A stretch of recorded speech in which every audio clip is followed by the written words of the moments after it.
बोलती। जिस दिन आपके घर में जितनी मूर्तियां हैं उन मूर्तियों से, समाज की मूर्तियों से, गांव की मूर्तियों से यदि आपका प्रेम हो गया और कहीं आटी न होगी, उस दिन मंदिर में जाओगे तो पत्थर की मूर्ति भी बोलने के लिए तैयार हो जाएगी।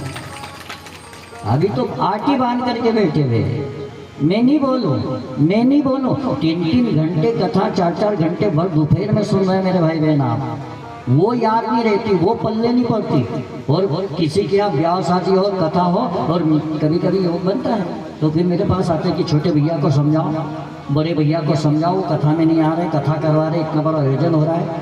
तो फिर हम उसको समझाने के लिए जाते हैं तो वो क्या कहता है कि पंडित जी चुप रहो, 10 साल पहले ऐसी बात कही थी वो अभी भी धरी। 10 साल पहले जो बात कही थी वो अभी भी धरी है।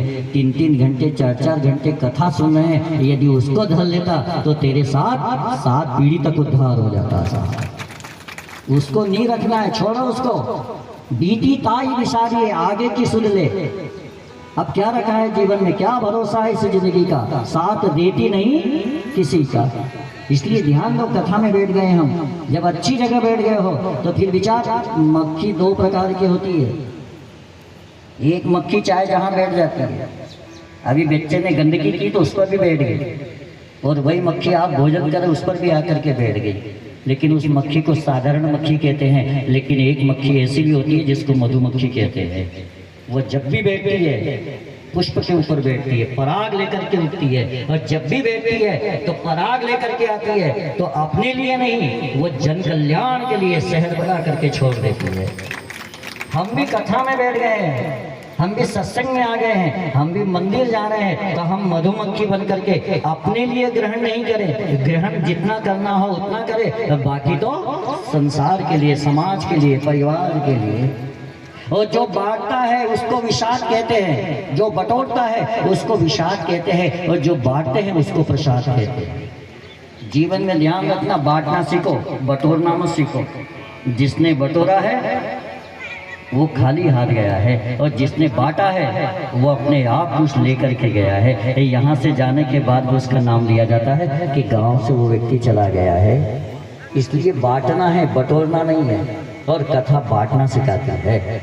बांटो, जितना है सब बांटो, जितना बांटोगे उतना अपने आप मिलता चला जाएगा। तो पाप कहाँ से आता है? अखियों से, आँखों से आता है। अजामिल त्रिकालदर्शी था, त्रिकाल पूजन करने वाला था, सुबह दोपहर और शाम को।